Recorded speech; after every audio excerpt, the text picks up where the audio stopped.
Good morning or good afternoon, and welcome to IAP2's Learning Webinar. We're super excited today to be able to welcome participants from Canada, the United States, Australia, and New Zealand. It's always a pleasure to have people from worldwide. We're expecting a wonderful webinar today with Facilitation Matters. As many of you are aware, we are enjoying bringing back some of the sessions that that took place at our conferences, and this one is from Montreal. So we're super excited about bringing them back, as we've done with some of our past sessions, and also we're going to be doing in July and August as well. These are sessions that were really strongly evaluated at the Montreal conference, and people said, you know, others should have this opportunity to get to see really some of the wonderful stuff that's happening at the conference. And of course, with that being said, we're hoping that many of you can join us in Denver from September 6th to the 8th, where we'll be having many more sessions, as well as pathways, which is something new for us this year. So, Drew, as we're getting ready to get going, I think I'm going to hand it over to you, and you can run people through some of the housekeeping items, and then we're going to be introducing Kate and Rebecca, and we'll go from there. So, Drew, first of all, over to you. All right. Well, as Amelia said, this is one of the more highly regarded presentations from the Montreal conference last September, and so we're encouraging people to make this a very interactive one. I think you'll find Kate and Rebecca have got a lot of interactive things they want you to do. So to help get you into that mood, we've got some polls that they'll be asking in just a few minutes, and we encourage you to take part in those. And also, by all means, ask questions, make comments. We don't have a set question and answer period at the end. We tend to take questions and comments on the fly. And so if you want to make a comment, you can do it one of two ways. We'll have all your microphones muted, so please don't bother with muting them on your own. We'll keep them muted on this end, and if you want to ask a question verbally, click that little yellow hand icon off to the side on your control panel. We'll see your hand go up, and we'll come to you, we'll unmute your microphone, and you can ask the question when it's appropriate during the presentation. Also, if you would rather just type it in, if you're one of these shy types who get scared of the microphone, just type it into the question box, and Amelia will break in when it's appropriate and ask the question for you. So those are ways you can make this interactive. We're going to be recording this, and so for your professional development, you want to go back and review this. We'll send you the link to the recording as soon as it's online. You can do that. There's lots of collateral material that Rebecca and Kate have sent us, and we'll be passing those along to you. They'll also be posted on your respective affiliate websites too, in the members only sections. And the other thing is we have a survey that we'll send out afterwards, and there's some questions about, you know, how we can make these webinars better, and any ideas you've got for future webinars. We're always into hearing more about that.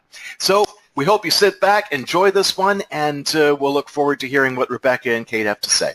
Amelia, back to you. Thanks so very much, Drew, and I really encourage everyone, this is meant to be interactive, and I know that both Kate and Rebecca are hoping to hear from you, so please take advantage of the different ways that you can become involved. So as mentioned, a big welcome on behalf of IAP2 USA, Canada, Australasia, and now it's my opportunity to introduce our two guests. Kate Bishop is the Supervisor of Community Engagement, City of Guelph, Ontario, where she led the development and implementation of the city's first community engagement framework, policy, and program in 2014. Currently, she manages this program to support corporate priorities and projects in service areas across the organization. Kate has over 20 years of experience working and volunteering in a variety of nonprofit and government organizations in Ontario and Nunavut. She has developed and managed collaborative community partnerships, programs, and projects with diverse community stakeholders, citizens, and board of directors. Kate holds a master's degree in adult education and community development with a specialization in workplace learning and change management. She is committed to continuously improving community engagement and learning resources that support staff to create innovative strategies which focus on citizens as key participants in municipal policy and service decisions. So welcome, Kate. And joining her today is Dr. Rebecca Sutherns. And Rebecca is the CEO of Sage Solutions, a facilitation and consulting firm based in Guelph, Ontario, Canada, that helps mission-driven leaders align what's important to them with what they actually do. She brings over 20 years of experience to the boards, executive directors, leadership teams, and community coalitions with which she works, offering a combination of insight, strategic clarity, and time well spent. She's a quick learner, creative thinker, and astute analyst known for designing and engaging learning processes, whether in public meetings, across a coaching table, or in classroom. Rebecca holds a PhD in Sustainable Communities and a Master's in Public Administration with a focus on nonprofit governance. She teaches community engagement and public planning and facilitation skills at 2 universities and offers advanced facilitation skills training and coaching to practitioners. Rebecca is also recently back from a 3-month sabbatical with her family, which she would also be pleased to tell you about. So maybe someone will ask that question, Rebecca, as we head into this. But before we get going, we actually want to find out a little bit about who is in the audience today. So Drew, let's get those poll questions out there and let's find out who's joining us. All right, so the first question is up. Where are you? So are you in Canada, the US, or are from somewhere else? So if you could just take a couple of seconds just to answer that quick question. And we're going to close that down in a minute. And as I said, if you're from somewhere other than Canada or the US, don't hesitate to let me know by putting it in the question box. Okay, Drew, let's see where people are from. All right, so we've got 18% from Ontario and East. We've got 55% Canada, Manitoba, and West. In the US, 5% east of the Mississippi, and in the U.S., 21% west of the Mississippi. And we know it's pretty early elsewhere in the country, so hopefully we'll get our Australians and New Zealanders joining us soon. So let's get the next question up there, Drew. So what line of work are you in? Please just select one. We know that you might be in multiple, but just select one at the moment, although if you want to tell us something else, please don't hesitate to put that in the question box as well. All right, Drew, let's close that and let's see what line of work they're in. All right, so Kate and Rebecca, we've got 36% working at the local or municipal government level, 12% at the provincial, state, or federal level, 36% from the private sector, 12% are solo consultants, and 4% are or, but I don't see any responses in the question box yet. But if I see them, I will certainly let you know. All right. And Drew, I think we've got one last question just to find out a little bit more. Oh, we did get a response, nonprofit. So those are the other sectors that people are in the nonprofit sector. All right, third question. What facilitation or P2 activities do you tend to do? And at this time, check all of them that apply.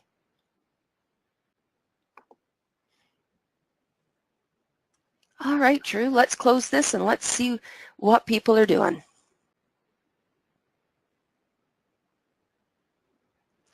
All right, 89% do design stakeholder engagement, 89% direct facilitation or run meetings, 40% hire consultants or facilitate, or facilitators, sorry, 30% participate as a citizen, and other is 6%, and I do have a response here, so let me just check this out. A developer of online engagement platforms. So, so that was one of the others that people are involved in. So, Kate and Rebecca, you know a little bit about the people that are out there now. So now we're going to turn it back to you. And as I said, if people have any questions, as Kate and Rebecca are delivering their presentation, don't hesitate to raise your hand or pop it in the question box. Thanks so much. Kate and Rebecca, over to you. Thanks, Amelia. This is Kate, and welcome everybody. We're very excited to be here this afternoon and our time. This morning on the Pacific Coast. And we just thought we'd mention one thing really quickly, and that's about our relationship, Rebecca's and mine. And Rebecca is an independent facilitator in the Guelph area, And 3 out of the 4 case studies that we're sharing with you today, Rebecca has been involved in. So different projects and different project leads at the city have hired Rebecca to help them with their facilitation processes. So that's a little bit more about the two of us. And we're going to move on, one sec, to today's agenda. So what we thought we'd start with is a really quick understanding of what facilitation is for us and why it's important to be using a facilitator in some of our public engagement events. We want to talk about where we're starting from, basically our assumptions. We want to give you a really brief overview of the four case studies of in-person facilitation that we are sharing with you and that are in the resource package that will be available to you after this webinar. We also want to share 4 strategies that will help you plan successful engagements, 4 plus 2 targeted tools that we would like to share with you, and finally 4 practical pathways to outcomes that we think are worthwhile when facilitating in-person events.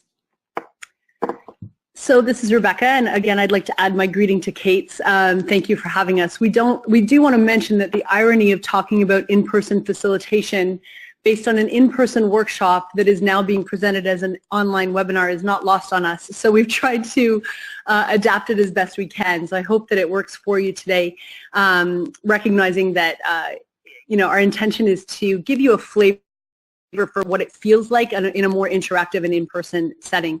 Just very quickly, in case the word or field of facilitation isn't familiar to you, I know from your feedback that most of you are directly involved in this already, so we're certainly not going to belabor it. But I wanted you to note that in the package, when you download these tools, there's a video called What Do Facilitators Do?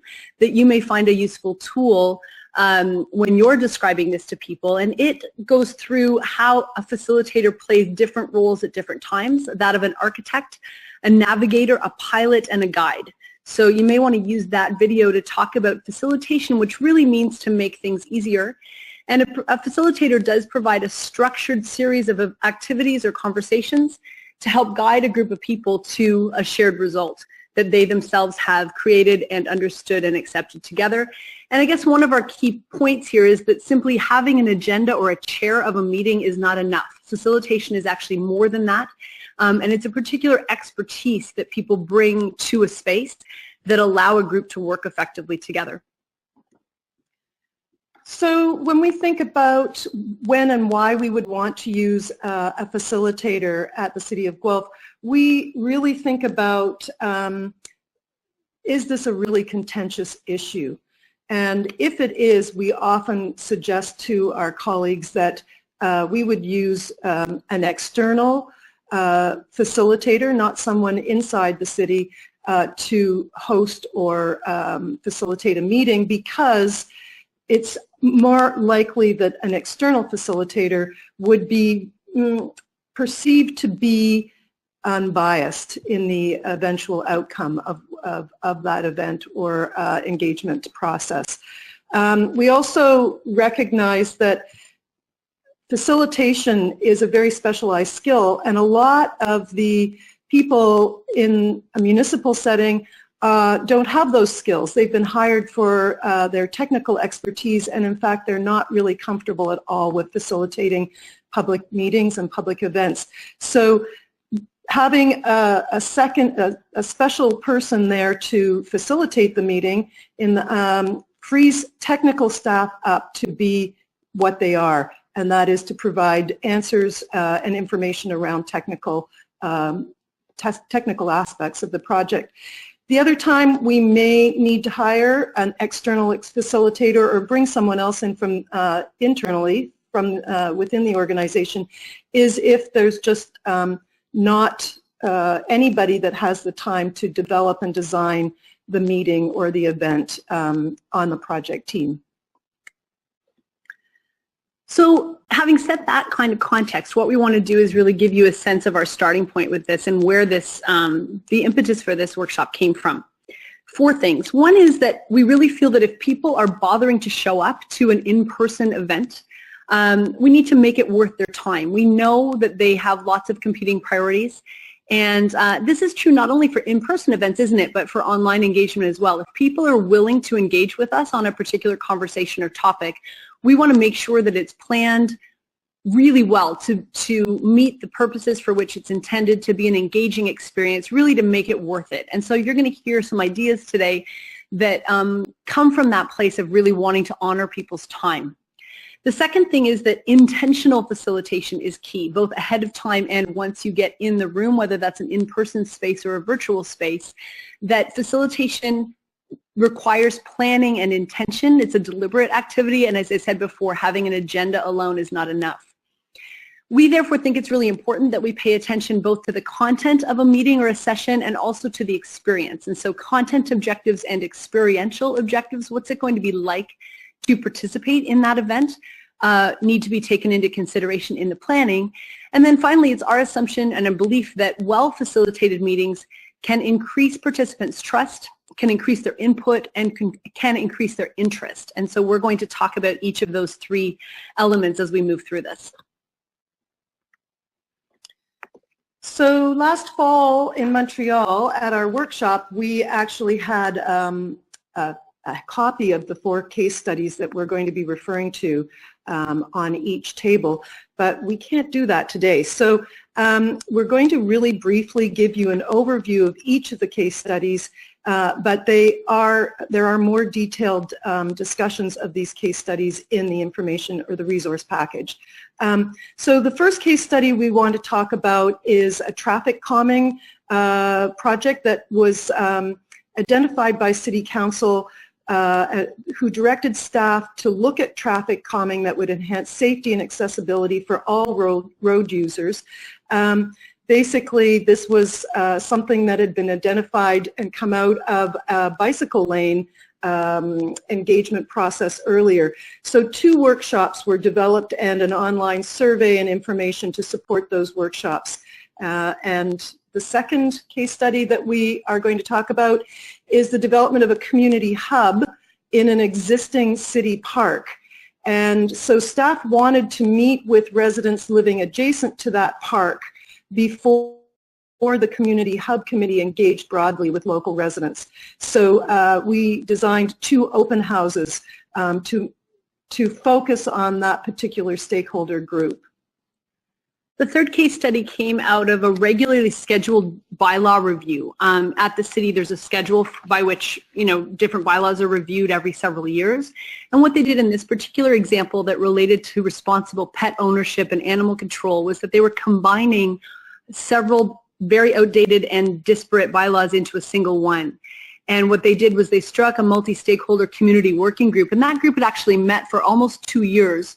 At the point that they asked me to be involved in conducting public meetings that were then supplemented by an online survey to review their suggestions of how that new draft bylaw might look.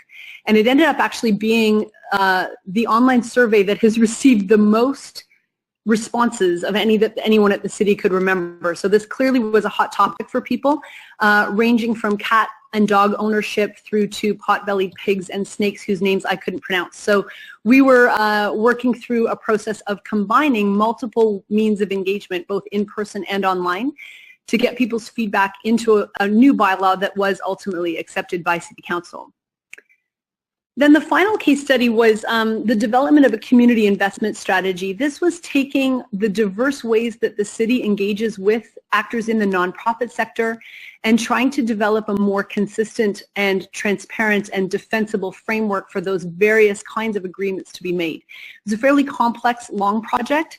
And for one particular part of it, we developed some interactive town hall style meetings in a very large space that had multiple activity stations at them, using different kinds of engagement tools to get feedback from citizens. And so I'll tell you a little bit more about that when we get to it in the presentation. But that just gives you a sense when we're saying things like animal control or traffic calming or community investment, these are the case studies we're referring to. And as Kate said, when you receive the package that's going to be posted online, you'll get a better sense then of the details of this, including some of the engagement goals that were associated with it.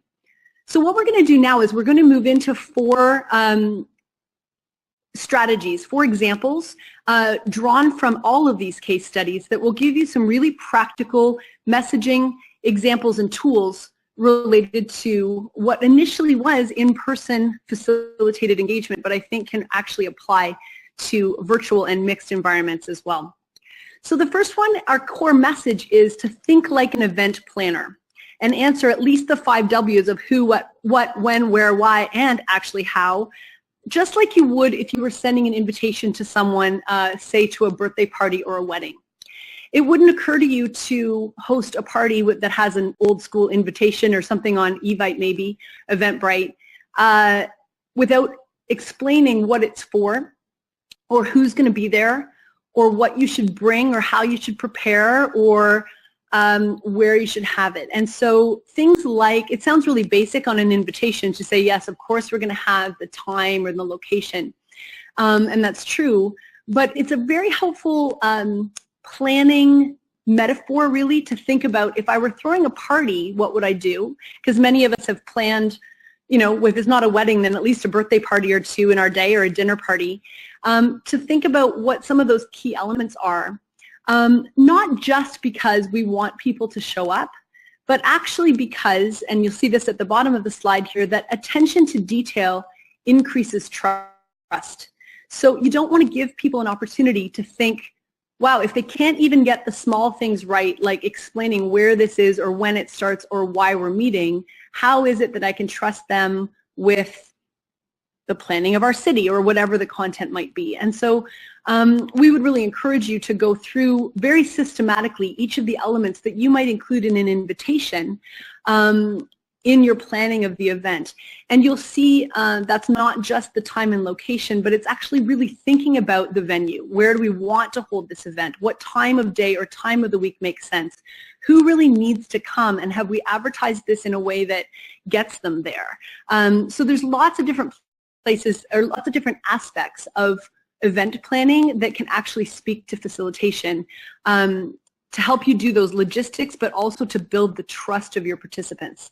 I'm happy to answer more questions about the specifics of those elements, but that's the general message at this point, is that when you are a facilitator, be thinking like an event planner.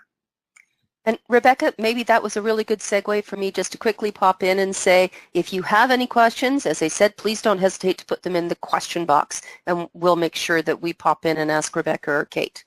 Back to you. Thanks, Rebecca. I want to talk just briefly about the traffic calming workshops that we designed.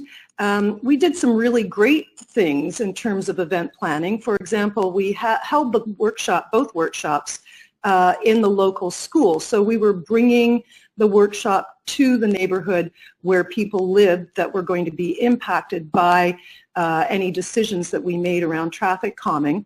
That was great. We had to bring in tables and chairs. We had to rent tables and chairs because the school didn't have what we needed. One of the things that happened there that we didn't plan for was the tables and chairs from the rental company ended up being filthy. So we had to clean everything before we actually set them up in the gymnasium of the school. We had a good relationship with the janitors there, so it all worked out. One of the other things that happened that we didn't realize until we were actually in there cleaning the chairs in the first workshop was that signage had been put out on a main intersection at the local YWCA. Great way to advertise, except the company that did the signs put the wrong time on the sign, and nobody lived in that neighborhood, and so nobody that was involved in setting up the meeting and designing the meeting, so nobody noticed that the sign was incorrect and the times on the sign were incorrect. So we didn't figure that one out until people started arriving about 45 minutes early for our meeting, which was a bit of a problem. And then at the meeting itself, we really didn't anticipate that there were going to be quite as many people turning up to that first workshop. So we had refreshments, but we didn't have enough cups for people. And people were kind of disappointed, ticked, I think maybe. And again, attention to that kind of detail really makes or ensures that people feel good about the decisions that they are contributing to and that the recommendations that staff were making. I was realizing as I reread these slides that it does sound a little on the negative side in terms of that example. I hope you don't mind our candor with this, but they're just good examples of even when you're dealing with experienced facilitators, experienced municipal employees, good planning, lots of meetings, lots of thought, we still miss things, don't we? And developing that skill of anticipation and double checking and really channeling your inner event planner can make a huge difference. You'll see, I'm just going to run through two things. We're not going to read the details of them, but when you download the package that will come with this webinar, you're going to find a couple of tools there that I hope you do find useful. One is a space planning checklist. It's bigger than this. I'm just showing you the top of it so you'll recognize it. I really advocate treating a venue or the meeting space as a planning variable, selecting it very carefully to enhance the achievement of the purposes of your event. So you're going to see a space planning checklist that I hope you find useful. And then also this one. I've included an engagement event setup checklist that we've created for ourselves and our colleagues at the City of Guelph. Some of the same things that Rebecca mentions in her space checklist are included here. We have on the first page, this is just a small portion of it on the very beginning of the first page, the event overview, but then on the second page we look at things that need to be done well in advance of the event, sometimes up to a month in advance of the event, and then things to be done on the day before or the day of the event, and finally things to be looking to do during the event and after the event is over. So those will be in your resource package as well.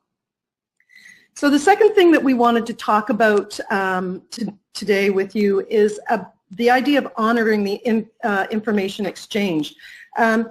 People's expectations sometimes differ from what we're thinking that we're going to provide. It's often very difficult to anticipate what people's expectations are.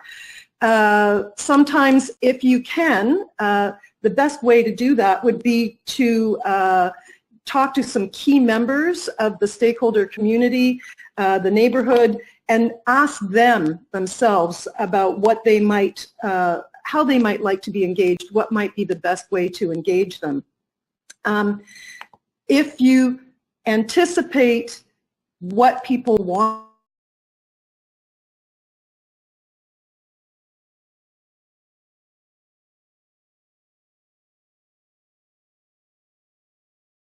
development of a hub in a local neighborhood where we wanted to engage with a very targeted group of stakeholders, those people living adjacent to a park that we were thinking of building a new community hub in. And we wanted to do that and get to those people before the local or the neighborhood community hub committee engaged more broadly with the neighborhood residents. So we thought we were going to hold 2 open houses. That's what we planned for. And when we got to the first open house in the evening, we planned for them on 2 different days so that we could meet as many people's needs as possible. The people that came to the open house were very, very agitated, very upset, and didn't want the open house format, wanted a presentation with a Q&A at the end of it.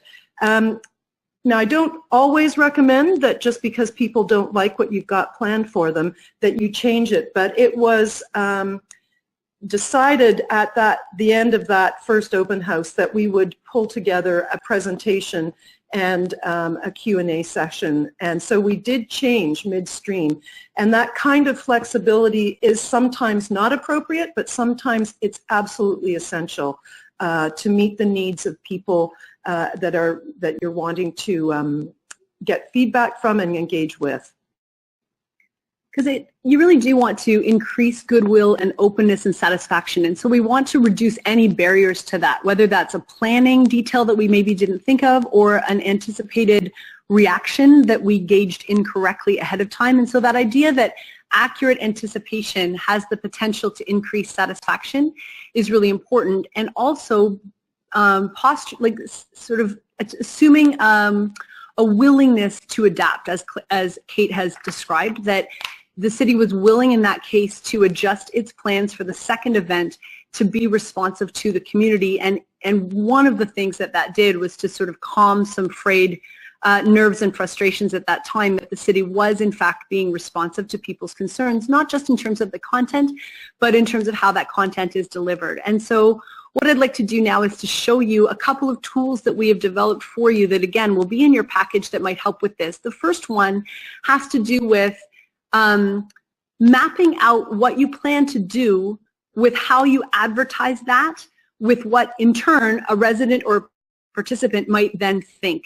So if you look down the middle column of the slide you're looking at, if you have something that talks about an information night and you're inviting people to come and learn more, you're going to be setting them up to anticipate a presentation. You don't really want to have them come to an event advertised that way and say to them, so tell us what you think. There may be an opportunity for that, but they're going to come expecting to be able to learn something about that. And although they may want to give their input, they may not know if they're supposed to in that format. Whereas if you look at the second one in the middle column, it's very clearly advertised as an open house and an opportunity to share your ideas about a new initiative.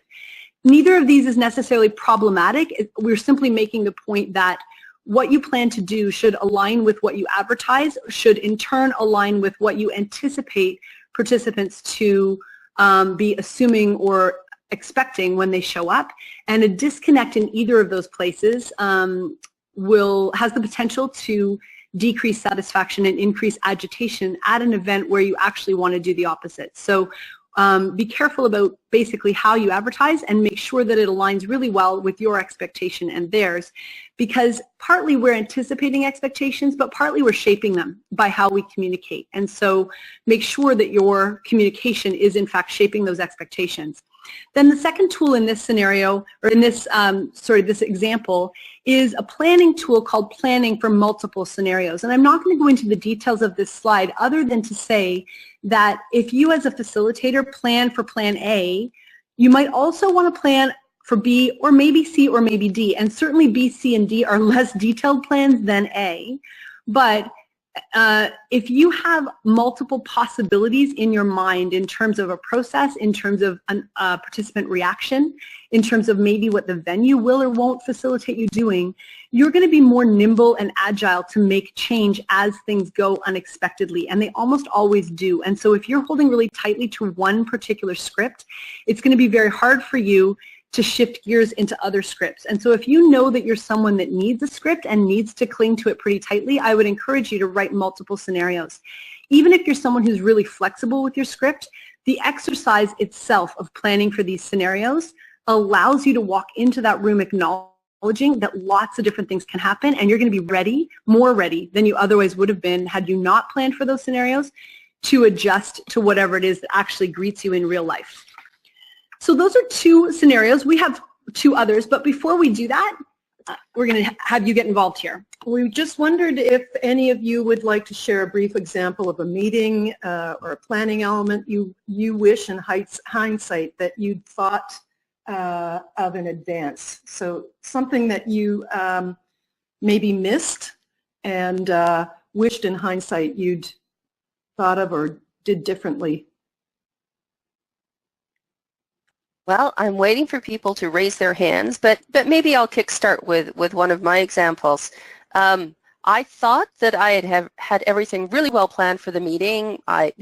We'd got all of the subject matter experts in place. We talked about what their roles were going to be. We had the boards ready. The invite had gone out. Everything we thought was in really good shape. But what I hadn't done was to actually check the level of emotion that might potentially have been in the room. And I had been told by all of my colleagues this shouldn't be a problem. It should be an easy meeting. We haven't had a lot of pushback on it. We think maybe 40, 50 people are going to show up. And it was due to start at 7 o'clock. By 6 o'clock, we had 50 people lined out the door. By the time the meeting was getting going, we had almost 200. Oops. So just wanted to share that with you. And sometimes even, best laid plans, right? One example I use all the time is that as a facilitator, I tend to make things visual. So I use wall space a lot, and I've come to ask my clients, is there decent wall space?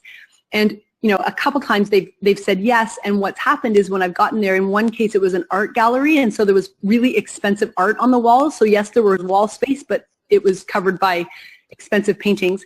And in another case, we were meeting in a really funky wine cellar space, and there was lots of wall space, but the walls were made of sort of rubble, old limestone rubble. So they were rough, and there was no possibility that anything remotely resembling a flip chart piece of paper or a Post-it note or anything like that could be attached to the wall, much less written on while it was there. So sometimes even asking your questions, I now know that I have to ask if there are smooth, empty walls, not just wall space available. Great. So we've got a Kathy has raised her hand, so I'm just going to open up Kathy's mic so she can ask it directly of you. Kathy, over to you. I was going to give an example. Is that what you were looking for? We sure are. Okay, so I have two. The first is I hold a monthly meeting at a local center, and the gentleman who was supposed to meet me earlier forgot to come early, and it was winter, and I was standing outside for probably about 45 minutes until he showed up. So in hindsight, I wish I had gotten his personal cell phone number, because I had no way to get in touch with him to, remind him that he actually was supposed to be there to let me in to set up.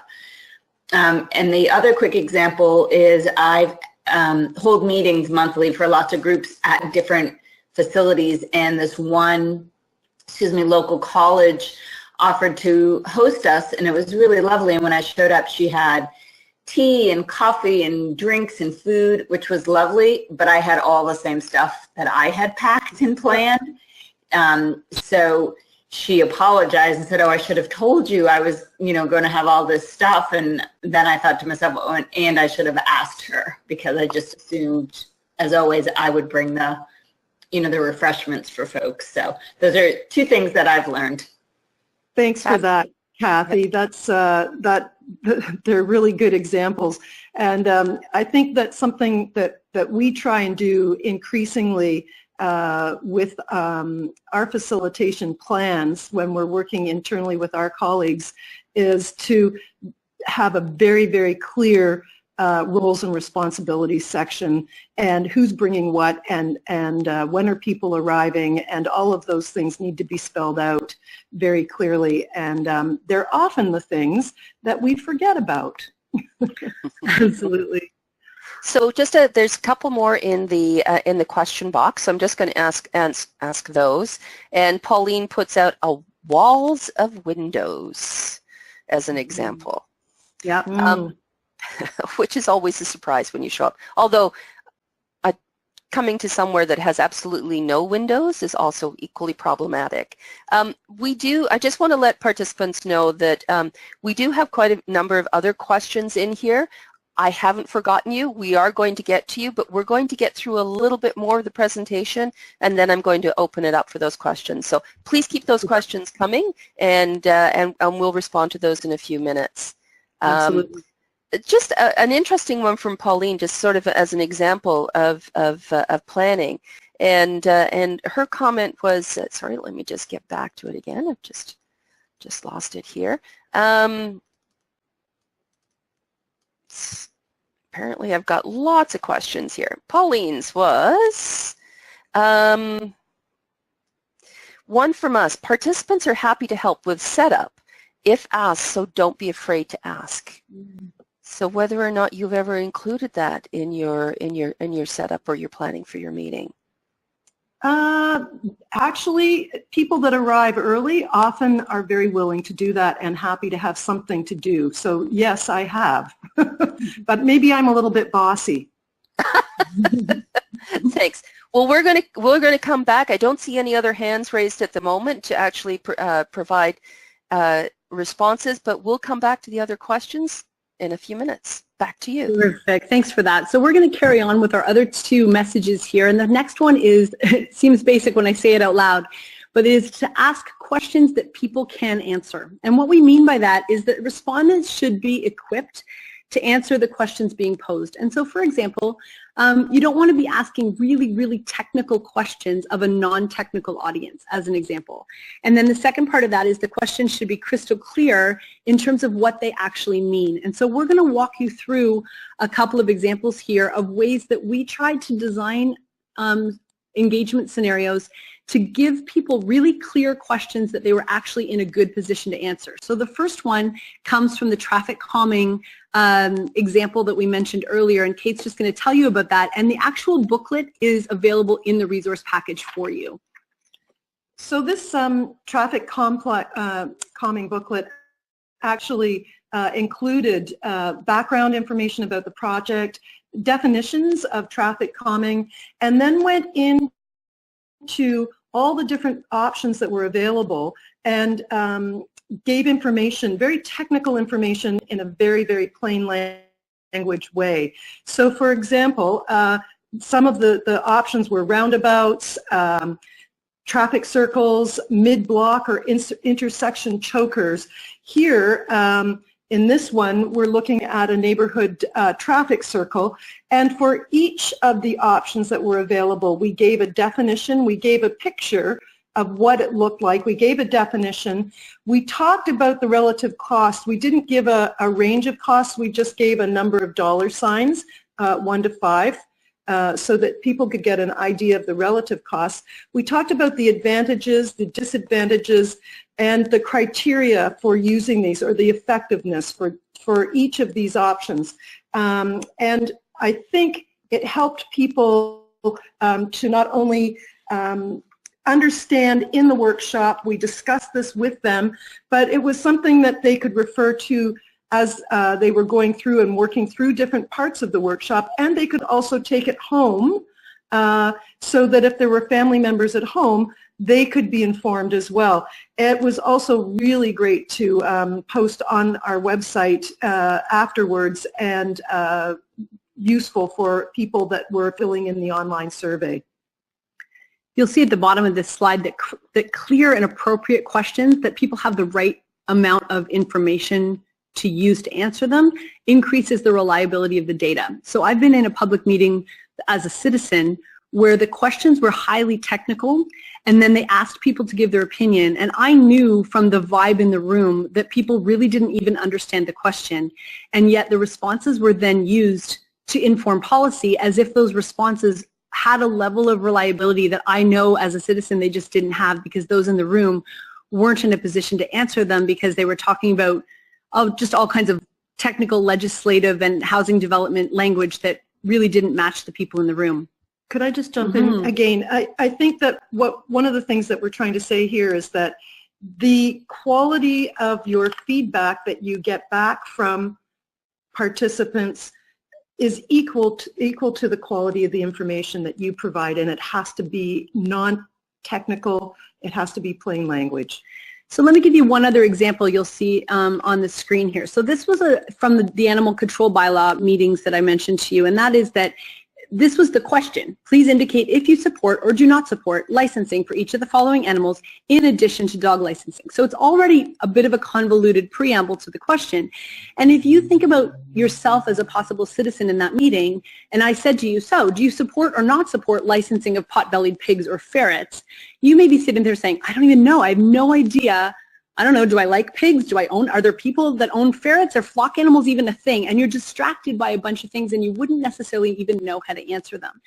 What we did as a preamble to this was we gave people a one-pager at the in-person meeting that explained what is licensing, why would a municipality consider licensing, why might they reject licensing, what are some other comparable municipalities that have chosen to go the licensing route or not to, what kind of revenue projections are we looking at for whether this is a moneymaker or a net loss.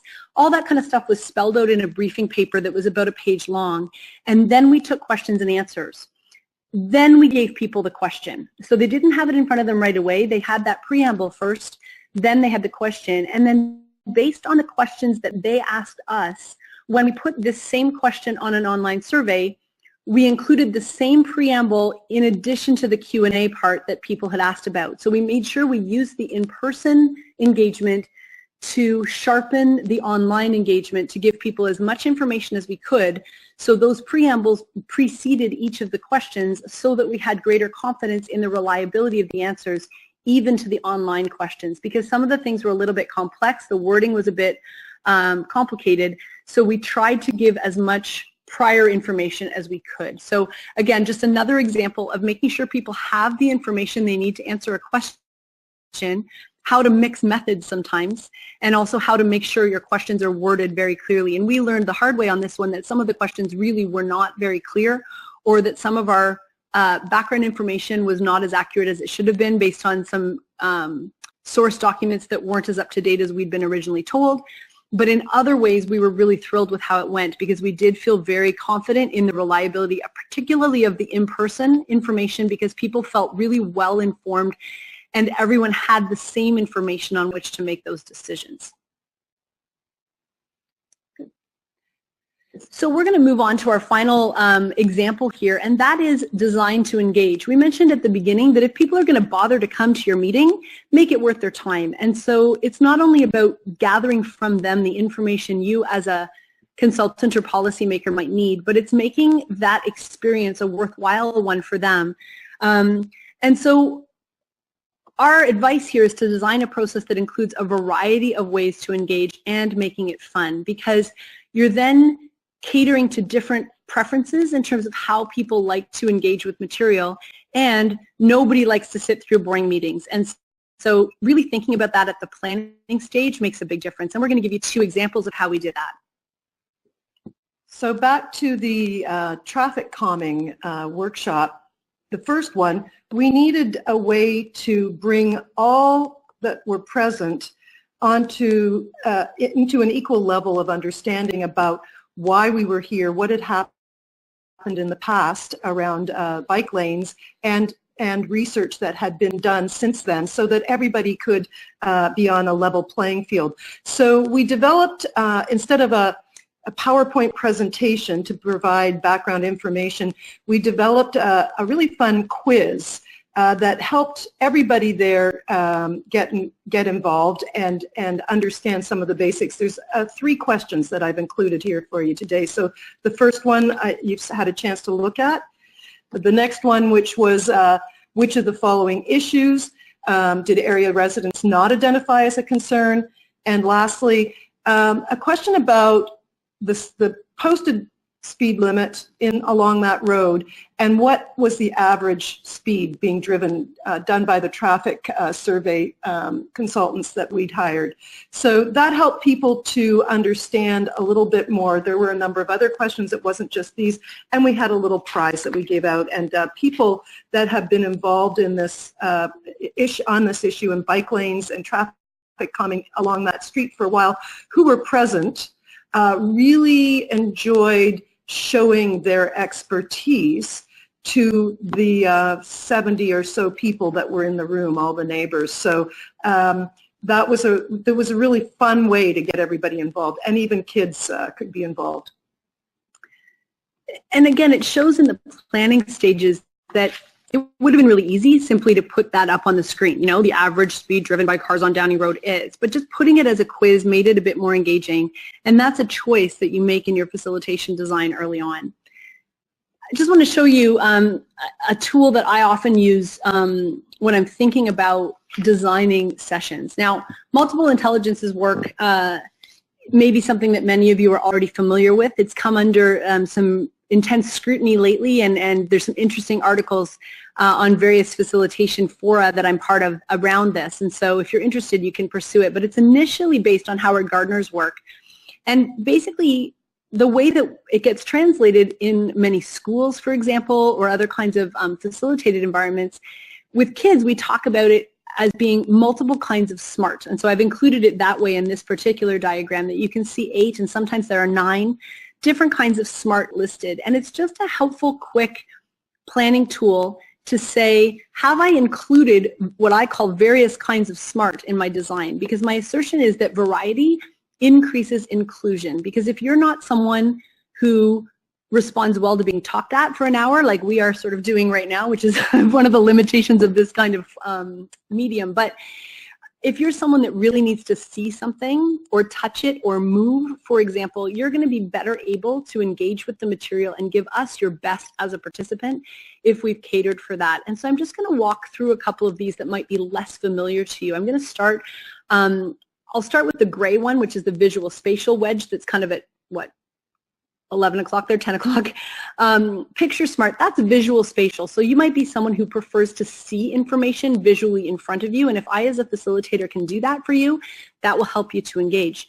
The next one is a little bit less known and also less common in the population, but you'll know you're someone who is musically smart. You may not be able to carry a tune or play a cello, but if you are someone who knows that you hum in your head a lot, if you're someone like me or like my mom who the kids are embarrassed by in a store in the mall because you're singing along with the music that's playing without even realizing you are, this might be your thing. So maybe when you were having to memorize things in a test when you were younger, you would put it to a rhyme or you would use a little mnemonic or some sort of acronym for something. You might be music smart. And it's a hard one to incorporate for some people into their meetings, but it might be something as easy as having music playing when people arrive and when they leave and on the breaks. And you'll know that you have some musically smart people in your room if you say to them partway through, hey, who remembers what song I was playing at the beginning? Your musically smart people will absolutely know what it was, and most of us will not have a clue that there was even music playing at all. Moving along, the body smart folks, this is the bodily kinesthetic stuff. This is the people that love to move. These are the kids in a classroom that like to sit and bounce on a stability ball or some other movement-inducing piece of equipment, and these are the adults that like to fidget with things. They like to doodle, they like to play with Lego, they like to make things out of pipe cleaners, they like to get up out of their chair and move around. And so if you can include movement in your sessions, you will be better able to incorporate them in.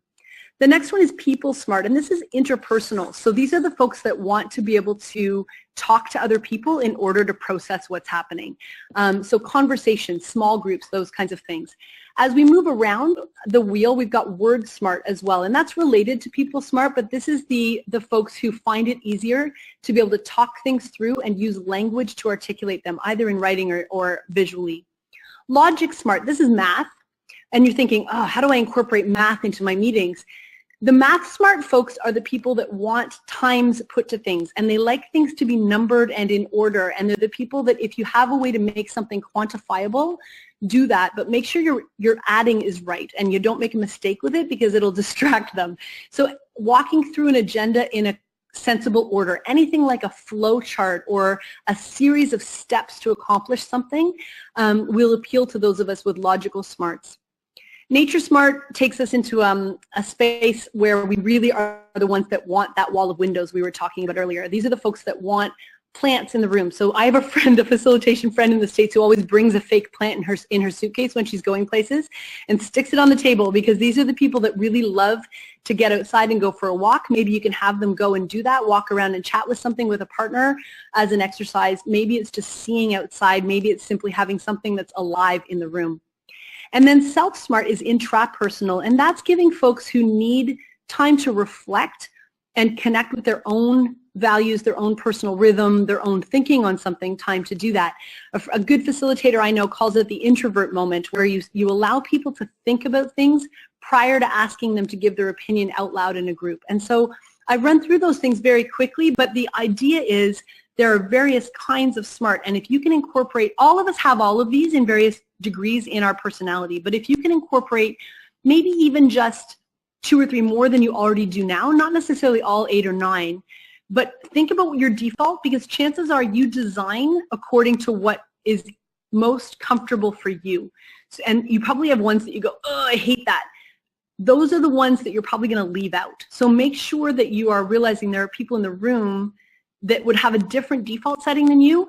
And so we're providing a bit of a tool for that, which I'll show you in just a moment, but Kate's going to tell us something first. I just wanted to mention something about the body smart, the smart, type of smart. At the City of Guelph, we have, when we're facilitating, we have little plastic baskets that we keep supplied with things like silly putty and little mini slinkies and doodling paper and a variety of different things that people can pick up and squeeze and play with while they're in our workshops or at our meetings. And we just bring these out and put them on the table so that if anybody, there are a number of people that need to be moving in order to be listening.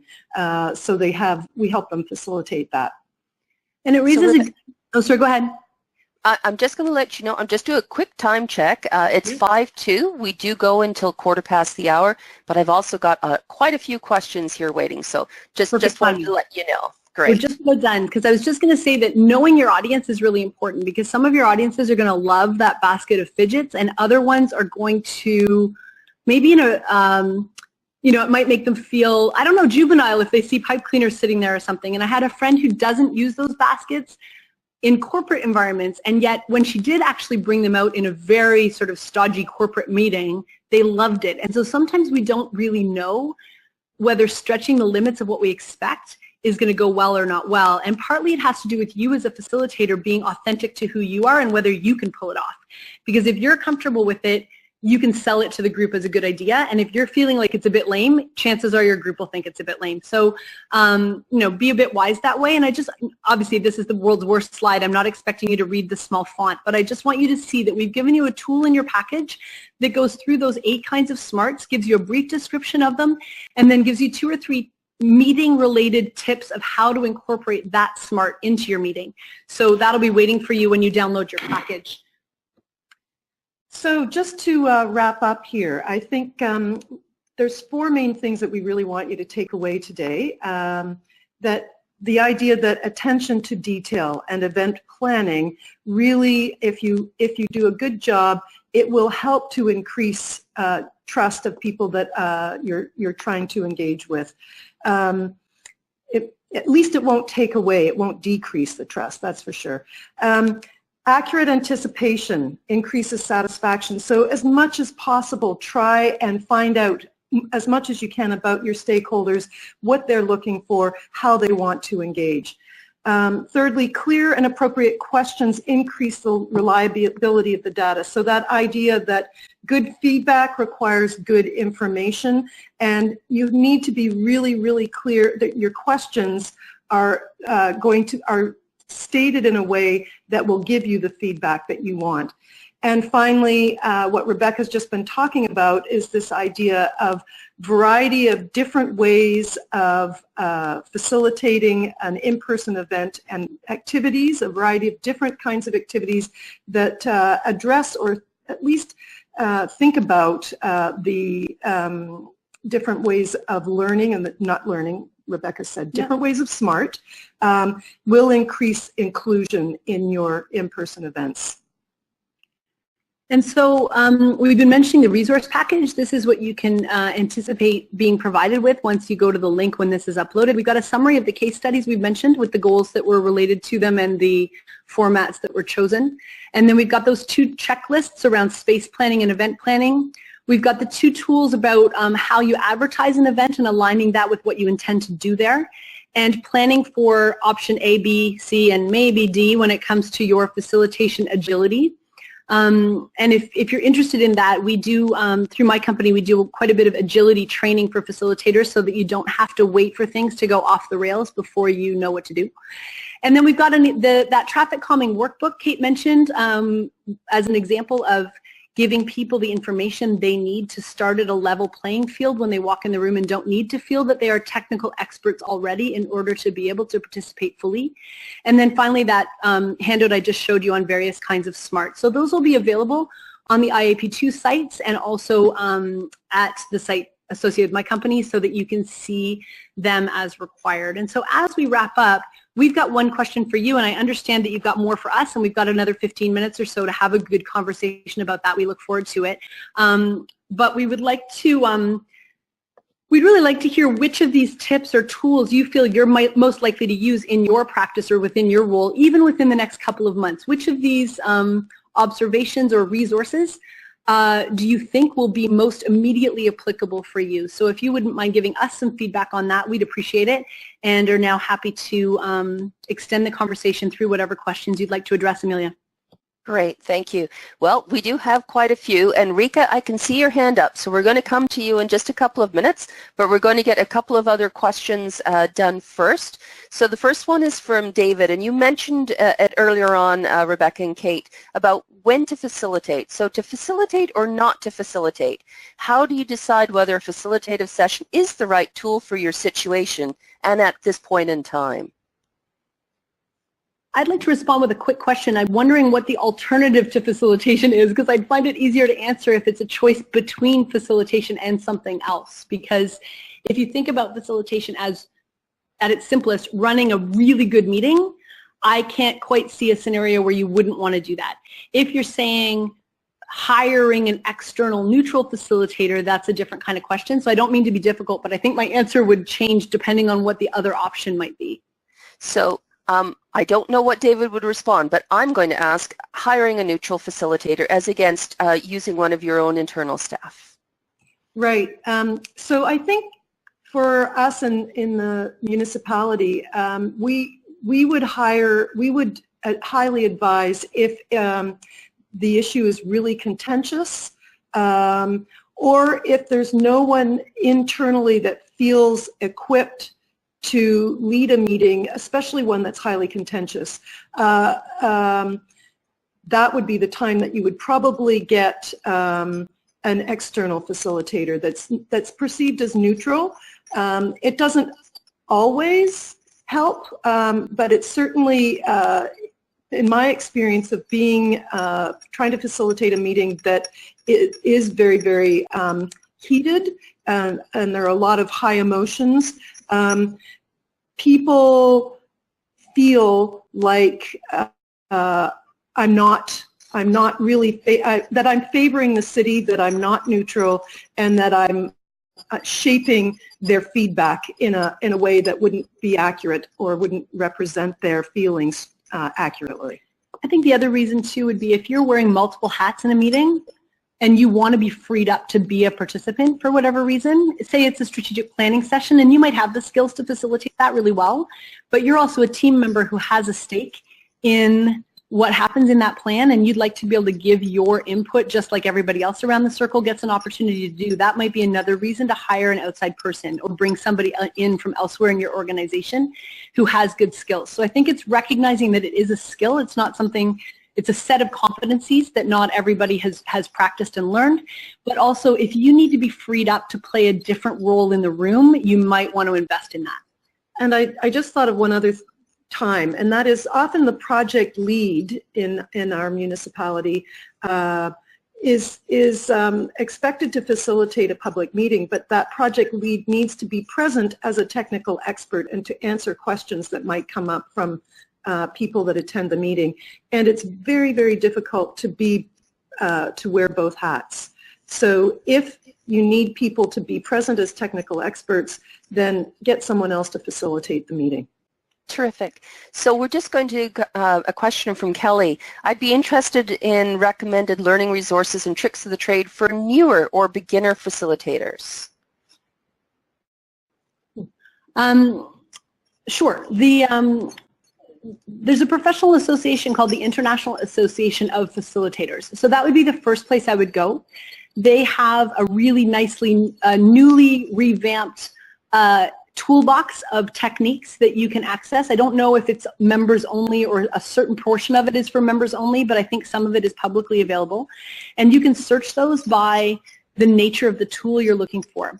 They have a great newsletter, and they send a lot of tools out on that. So that's a really nice professional resource to use. When you, depending on where you're located, there certainly are firms that do facilitation skill training, but you'll also find on the IAF website, they have a list of professional competencies related to facilitation, and so you can at least look at those and say, yeah, actually I'm pretty strong in some of these, I'm a little weak in others, and man, I could really use some shoring up. Great, thank you. I also, just to plug, Rebecca does online facilitation training that's really good. Sage Solution. I'll do that for Rebecca. There you go, Kate. You can say that legitimately because she's taken both the courses, so she's a bit of a good advocate for them from experience too, so I appreciate the plug.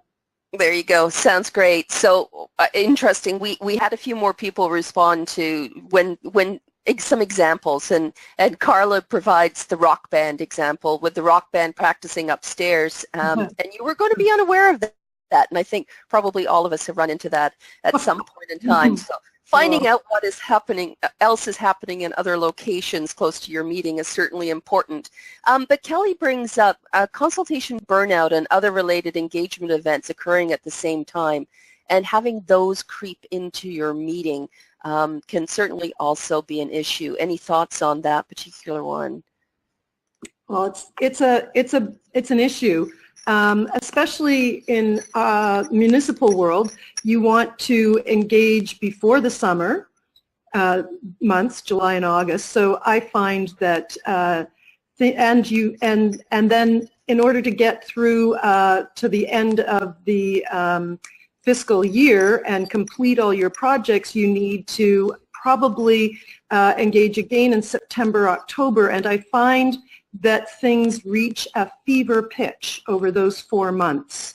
And I'm not sure if Kelly is thinking that she has some similar experiences about that. So we do try and encourage our colleagues increasingly to spread the engagement activities out. In our organization, it's sort of a shift in culture, and it's about having conversations across the whole corporation about who's got what coming up at what time of the year, and those need to be done before the year ends so that you can plan for the next year. And we're increasingly starting to do that at the City of Guelph, because otherwise it does, I agree, it can get pretty hectic.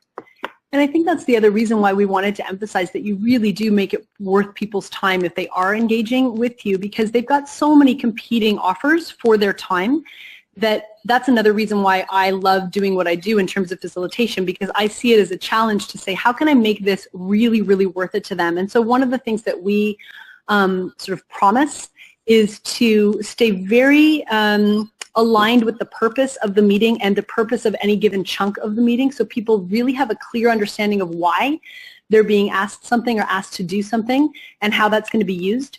We also try to use their time really efficiently, so we try to use methods that are going to be high leverage or really sort of dense in their ability to extract feedback or to get people engaged.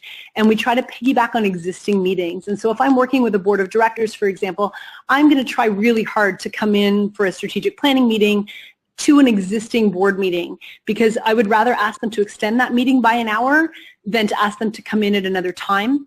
I'm also going to be really sensitive, as Kate alluded to the rhythm of the year and rhythm of the day. So if you're in rural communities and you're at harvest season, you will not get people to come. Or if you're in a place where winter storm season is highly likely, you need to be careful and have your backup plans in place. Or if you're meeting with people from 4 to 7, you need to feed them.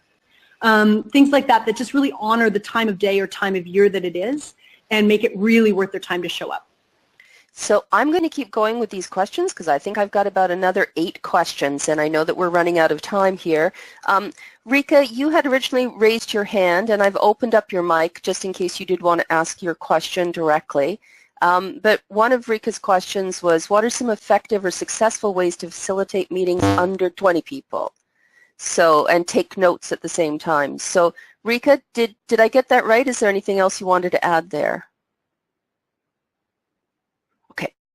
So she's not responding. So, and her hand is now down. So, any comments about under 20 people and taking notes at the same time? Sure. I'll just go real quick on that. There's lots and lots of different ways to facilitate small groups, and so it's going to be really hard for me to give lots of tips without knowing more of the backstory. But I'll pick up on the note-taking piece. I frequently am my own note taker, not always, but often. And so one of the best ways I find to do that is to make, and it also picks up on the various kinds of SMART, make people's feedback visual so that you don't have to do the notes in the session. So you can give them your full attention, and they're writing things on Post-it notes, or I use a sticky wall, and their feedback goes up visually. That way everyone can see it. I can take it home or take photos of it and then do the notes later. So I'm not sitting there with my nose in my notebook or behind my laptop. I'm actually facilitating, but I've made it very visual and democratic in a sense. So everyone's feedback gets put up visually for all to see. That would be my, and then the other thing I use with that is I use colorful paper a lot, and the colors mean something. They mean something to me. I may not need to make that meaning explicit to the group, but I know if I'm doing a strategic planning exercise that I'm going to use one color for strategies and another color for objectives and another color for goals, or whatever language I'm using for that strat plan, so that if, as has happened to me, a gust of wind grabs my pile of notes and blows it out of the back of my car onto the driveway, when I collect it, I can tell just by the color of the paper what question that feedback was answering. And it's just another little geeky facilitation tip that I find helpful. Thanks. So from Kathy, something that we've been thinking through recently is the role of electeds in workshop format. Thoughts? I'm assuming that she's talking about elected politicians. So yeah, it depends, I think, on the municipality, but in our municipality, we're a tier 1 municipality. So that means that elected officials aren't full-time. They're not in their positions full-time. And so our elected officials come and they observe and they talk to people at our in-person events, but they're very clear that they do not provide input. So we encourage that, and we encourage them to come and see how people are responding and see how we've been collecting their feedback, but they don't participate as in providing feedback. Thanks very much, Kate. Rebecca, any thoughts on that? No, I think that probably does it for right now. I think we need to talk about I guess let me say one thing. Kate alluded earlier to responding to people's expectations, and I think with elected officials, that's one of the areas that I struggle with, because elected officials do spend a lot of their time being given a podium and an opportunity to have the floor. And if I can avoid that, I do. Okay, thanks. So from Carla, what should you do about protesters trying to hijack your meeting with signs and media in tow? Well, I can't say that in the medium-sized city of Guelph that we've got to that point, and I know that it happens in larger Canadian cities, but I've never been involved in that. I think it's every engagement professional's worst nightmare, and I would say that the gamut runs from shutting the meeting down if it's completely out of control, and staff and participants, community members, health and safety become an issue. But I also think that we have had people that are particularly difficult at workshops and at meetings, and one of the things that we have used really effectively is to ensure that we have senior leaders at those meetings, at least managers, who can go and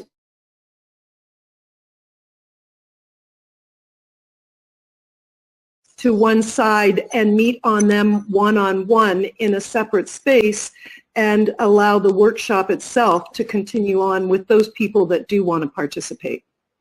And I think the other sort of zooming out piece when you think about conflict management is I'm a firm believer in the idea that good process trumps bad behavior. So if people feel heard, either at a small scale, it could be a tiny little meeting or a big, huge one, but if people feel that the process has allowed their voice to be heard and that they've been engaged in meaningful ways and their own words have been used and that they've been really well respected and listened to, they don't feel the same need to be disruptive or to be behaving in a dysfunctional way. So that applies to a very small roundtable of meeting of people, or it applies to protesters, you know, that well-designed engagement goes a long way to eliminating the need for people to go to extreme measures to be forcing their voices into the airspace. Thanks very much. So a couple of other examples about when things don't go quite as planned, and certainly one of them was, you know, they were planning a transportation workshop and they'd forgotten that a marathon was taking place right in front and their facilitators couldn't get to the site. So that was kind of fun. And another one just sort of along the line Amelia, I'm so sorry to interrupt. My computer is saying that an application error has occurred, and so if we drop off, we're going to do our best to come back on, but I just want to let you know that it's telling us that GoToMeeting is going to close in a second. So if you lose us, we'll be right back. Well, hopefully we should be good, and we're going to be closing off in a few seconds anyway. So the other one was just being careful about the types of tools you use. Someone was talking about a not so good experience with Dotmocracy. And then there's just a few others, but you wanted some feedback about what people liked about what they had heard today. And a lot of people like the types of SMART. They're certainly going to be including that to be thinking about all of the different things they're doing. The multiple scenarios and you know, planning for part A, part B, part C definitely resonated. And mainly people are just saying thank you, thank you, thank you. Looking forward to getting the resources.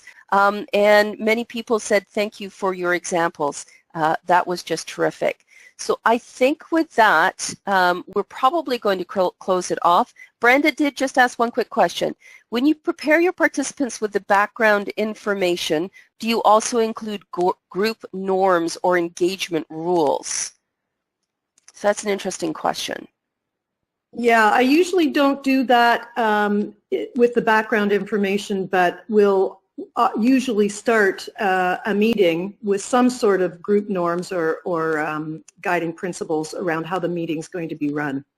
And I think you've got a decision to make at that point of whether you develop those as a group, or if you present them to a group, or if you don't talk about them at all. Frankly, my default is not to talk about them, simply because I know if I'm a participant and somebody talks to me about ground rules, I all of a sudden divert into feeling like a 5-year-old, and I don't know quite why that is. So that might be just my baggage that I bring into a meeting of saying, it feels to me like we're assuming people are going to behave badly.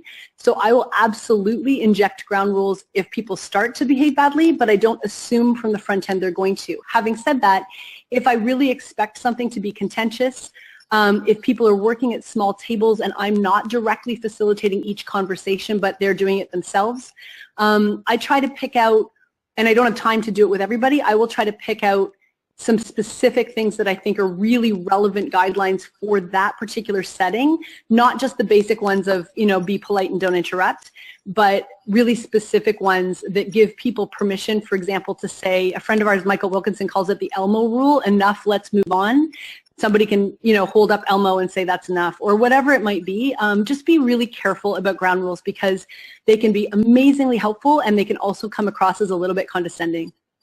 Thanks very much. So we are going to wrap up now. There was a couple of other questions about people having hidden agendas and how do you manage that or support that. And I think that reflects back, Rebecca, on the importance of process and in many cases expecting emotions in the room. So again, back to your process, and you've provided us with lots of really great examples, both of you, Kate and Rebecca. So thank you very, very much for that. We really appreciate you taking the time to present today. It was always wonderful to have something so interactive, and I know it was a challenge to be doing facilitation online, but I think you've done a fabulous job. So thank you very much for that. Just quickly, and then I'm going to come back to both of you to sign off. Just a quick reminder that next month we're going to have another Montreal Encore. This time Ann Patillo will be joining us from New Zealand to reprise her popular session, Is Your Organization P2-Centric? You'll learn some tips and insights for instilling a P2 culture in your company or organization so that public participation becomes the heart of its philosophy and actions. And that's going to be happening on Tuesday, July 11th at 11 a.m. Pacific. So Kate and Rebecca, back to you for just last comments, and then we're going to say goodbye. Just want to say thank you very much for inviting us to be part of this. And if people want to get in touch with me in the future, I'm at kate.bishop@guelph.ca. Excellent. Rebecca. And I'd say the same. Please do keep in touch. I know that in an environment like this, it's, you know, with 100 people on the line, it's very hard to have a good conversation if you've got a particular scenario you want to talk about. And so do track us down. And if you've got specific questions, I'd be really happy to continue the conversation. Brilliant. Kate and Rebecca, thank you very much. On behalf of IAP2 Canada, IAP2 USA, and Australasia, we really enjoyed your presentation today. And don't forget, for those of you that are on the call today, Drew will be getting in contact with you in about 24 hours to provide you with a survey and all of the information that Rebecca and Kate have spoken about on today's session. So thank you very much for joining us. Hopefully you'll come again in July. Take care. All the best.